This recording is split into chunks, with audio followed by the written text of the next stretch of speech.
हर हर महादेव, जय भोलेनाथ। नमस्कार, मैं साधना पांडे मार्गदर्शन पे आपका स्वागत करती हूँ। दोस्तों, मैं बात करूंगी हरियाली तीज के बारे में। हरियाली तीज का व्रत जैसे हरतालिका तीज का व्रत होता है, ठीक वैसे ही होता है। इस व्रत को भी पति की दीर्घायु अखंड सौभाग्य के लिए किया जाता है। इस व्रत को करने से पति दीर्घायु होते हैं, अखंड सौभाग्य की प्राप्ति होती है।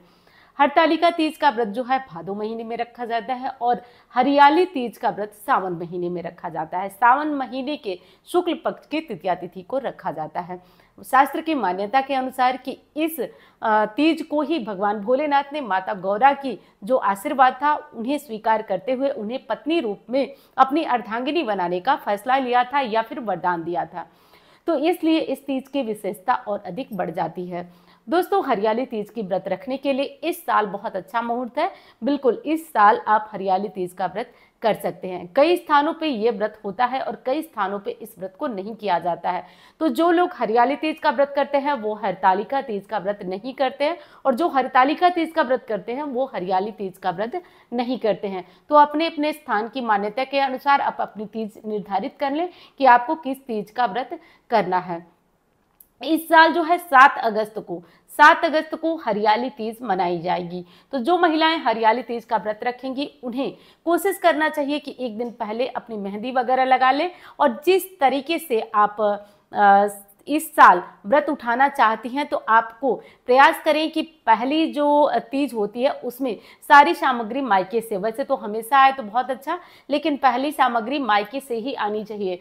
मायके से आई हुई सामग्री में ही आपको व्रत करना चाहिए, जिसमें भी की विशेष वस्त्र होता है। इसमें एक महत्व होता है दोस्तों, हम मायके से ही उत्पन्न होते हैं, हमारी जड़ है, हमारी जन्मभूमि है, इसलिए माना जाता है कि वहीं के वस्त्र से जब हम व्रत को करते हैं तो हमारा व्रत और अधिक फलदायी होता है। ऐसा संभव है तो कर लीजिए, नहीं तो कोई बात नहीं, मायके का दिया हुआ कुछ पैसा है उससे भी कर सकते हैं। कोई पड़ी हुई पुरानी साड़ी है आप उससे भी व्रत को कर सकते हैं। हरियाली तीज में आप शिव जी की, पार्वती जी की, गणेश जी की, कार्तिकेय जी की पूजा करेंगे। जैसे सामान्य शिव पूजा होती है, आप घर पे चाहें तो पार्थिव शिवलिंग बना करके रात्रि में जागरण करें और ब्रह्म मुहूर्त में इस व्रत को खोला जाता है। कुछ स्थानों पे जो है वो शाम की पूजा के बाद भी लोग चाय पानी फल वगैरह पी लेते हैं, और कुछ स्थानों पे रात्रि जागरण किया जाता है, कीर्तन किया जाता है, और उसके बाद सुबह में 4 बजे 3 बजे जो है जब पार्थिव शिवलिंग का विसर्जन कर लिया जाता है उसके बाद व्रत को खोला जाता है। तो ये व्रत जो है पूरी तरह से आपको अपनी पारंपरिक मान्यता जो है उसके आधार पे करना चाहिए। जैसे परिवार में होता है उस विधि से आप करें। साथ साथ इस व्रत को करने के लिए आपके जो क्षेत्र की मान्यता है वो भी ध्यान देना अनिवार्य है। इस व्रत को करने के लिए सुहागिनों को एक दिन पहले अपने बाल वगैरह धो लेना चाहिए। व्रत के दिन 16 श्रृंगार करके अपना अच्छे से तैयार हो जाना चाहिए।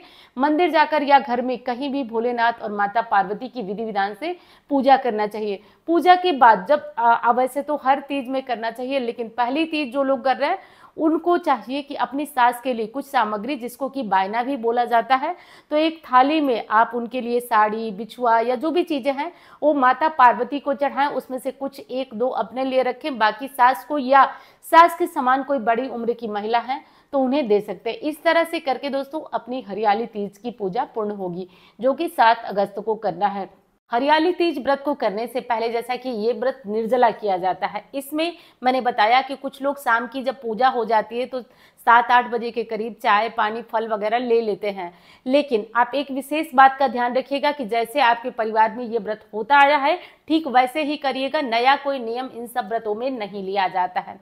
और इस व्रत में सरगी जरूरी होती है, तो इसलिए आप सुबह 3 बजे उठें और नहाने धोने की आवश्यकता नहीं है। आप पानी चाय वगैरह फल ले सकते हैं, जूस ले सकते हैं, बस अनाज नहीं लिया जाता है। तो एक दिन पहले यानी कि जैसे 7 तारीख को है तो 7 तारीख की भोर में 3 बजे उठकर आप अपना सरगी वगैरह ले लें। उसके बाद आप क्या करें कि अपना अगले दिन जब आपके यहाँ नियम हो, अगर शाम की पूजा 7-8 बजे खत्म हो जाती है, आप लोग चाय पानी पीते हैं तो पीजिए। बाकी स्थानों पर तो इस व्रत को निर्जला किया जाता है और अगली सुबह 3 बजे 4 बजे के करीब माता पार्वती भोलेनाथ की पूजा किया जाता है। सिंदूर उन्हें अर्पित किया जाता है, वही सिंदूर अपनी मांग में भी भरा जाता है और उनसे आशीर्वाद लेकर इस व्रत को खोला जाता है। इसको प्रणाम किया जाता है और पतिदेव को भी प्रणाम किया जाता है। पतिदेव की इच्छा हो तो आप अपनी पत्नी के लिए कुछ उपहार वगैरह भी दे सकते हैं। इस तरह करके हरियाली तीज का व्रत पूर्ण होता है। तो इस तरह करिए। माता गौरी आपको अखंड सौभाग्य दे, भोलेनाथ की कृपा बनी रहे, ऐसी कामना करती हूँ। तो उम्मीद करती हूँ जानकारी पसंद आएगी। धन्यवाद। हर हर